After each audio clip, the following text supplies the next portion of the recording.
Curious ka ba kung ano talaga ang ginagawa ng tax accounting body mo buong araw? Sumama ka sa akin, baka magulat ka.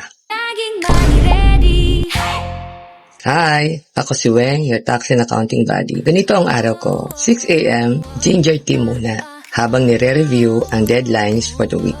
9 a.m., discovery call kasama ang bagong client na takot sa numbers. 11 a.m., inaayos ang books ng isang church admin para malinis ang records. 2 p.m., compute ang quarterly taxes ng freelancer. 4 p.m., reminder messages sa clients para di na sila malate.